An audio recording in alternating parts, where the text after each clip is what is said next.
too frequent in the sport of football. People play the game because it's their passion, but what they may not realize is the fact that sustaining multiple concussions can become very dangerous as life goes on. It can lead to lifelong health issues like CTE, dementia, and Parkinson's disease. The Miami Dolphins quarterback had been in the NFL since 2020, but he suffered his third career concussion in Thursday night's game against Buffalo, prompting calls for him to retire. So let's discuss with our panel. Joining us now is former Super Bowl winning defensive end and NFL concussion advocate Marvin Washington. And also with us is sports neurologist Dr. Frank Kennedy, who is consulted with the National Football League on concussions. Thank you both for being here. Marvin, I want to start with you. You played in the NFL for 11 seasons with the Jets, the 49ers, the Broncos. I mean, obviously, not violence, but contact is part of football. Take us through your career in terms of injuries and health issues and how you've had to overcome them as a result of your NFL playing career. Well, most of my injuries were orthopedic. I've had 7 surgeries, but I was able to rehab and get back on the field. Head injuries, closed head injuries, as far as concussions, I probably had too many to count. And it's part of football. It's not a contact sport. It's a collision sport. And this is something that the NFL is going to have to wrap their heads around and come up with something, because concussions and then what comes out of that is the symptoms of CTE, which is the NFL's industrial disease. They're going to have to do something about it, So it's not a matter like the Tua. It's not a matter of if, it's just a matter of when he gets his next concussion, because he's had 3. He's the only quarterback that's been in the protocol in the last 15 years 3 times. And studies have shown if you have 2 or more concussions, you're 3 times as more likely to get another one. So Tua is going to have to make a decision, and the Dolphins are going to have to make a decision on what his future is going to be. Yeah, and Dr. Kennedy, obviously you don't want to offer medical advice to the player there, but just in terms of, there's many concussions that some players sustain. At what point do players have to start to reevaluate this situation, whether or not it's worth continuing on in their career? At this point, I think Tua needs to actually shut it down for the season.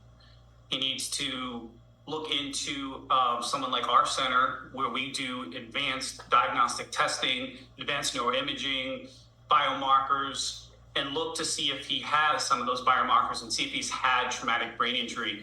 And then we can sit down with him and his family and help him make an informed decision. The fact is, if he tries to come back from this concussion, he's likely going to suffer another one. He's had 4 concussions in the last 24 months. One wasn't diagnosed, but it was clearly a concussion. There are genetic biomarkers like ApoE4 promoter that make individuals susceptible to concussion. We can check that in his blood. So, our Fort Lauderdale office is 20 minutes from Hard Rock Stadium. Well, Marvin, you were on the gridiron for the entire decade of the 90s, 9 years, almost a decade there. They reached, the settlement with the Players Union for $765 million to help provide more than 4,000 players with medical care for those who suffered brain injuries and dementia as a result of the concussions.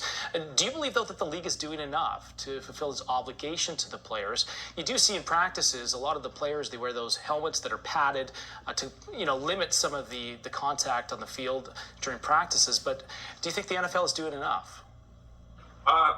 They're doing much better than when I played, and even 5 years ago.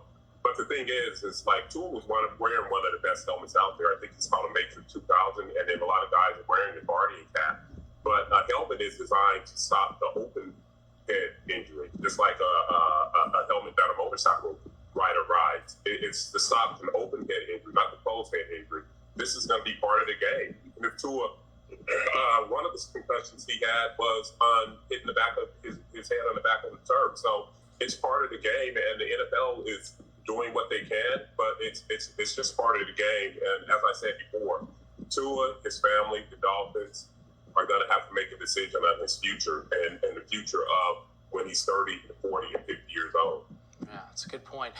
Doctor, how far has the research on concussions come in generally speaking, but also when it comes to the NFL? I think, as Marvin said, it's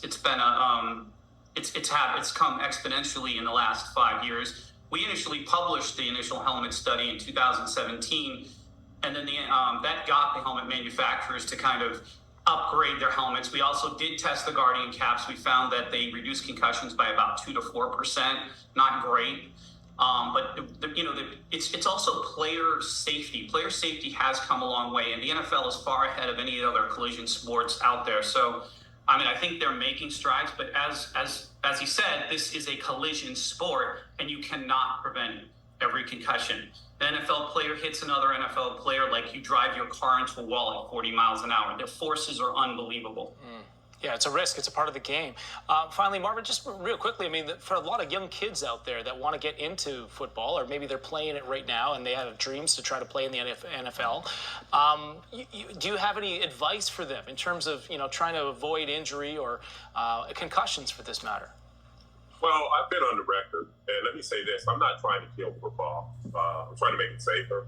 I don't think kids, young men, should put on a helmet until they're in high school. I'm not a big fan of Pop Warner and youth football because your brain's not even finished developing until you're 19 or 20 years old. And there's no way that you should have kids out there at 5, 6, 7, 8, 9, 10, whatever, having a helmet on and banging into somebody. So that's what I would tell any parent out there is to wait, and there's other sports that you can get wonderful life lessons in besides running in and bang your head against somebody like football. But I love the NFL. I love football. I'm excited about today. But it's part of the game. But they're going to continue to make rule changes and safety initiatives to make the game safer. And it's not going to be, your father's football or my football that I grew up with, but it's going to be football, but it's not going to eliminate concussions. Yeah, that's a good point. I mean, it's part of the game, and no one wants to see any player get hurt, and we'll wait to see what the Miami Dolphins do here with Tua. Marvin Washington, Dr. Frank Canidi, thank you so much for your time. We appreciate it.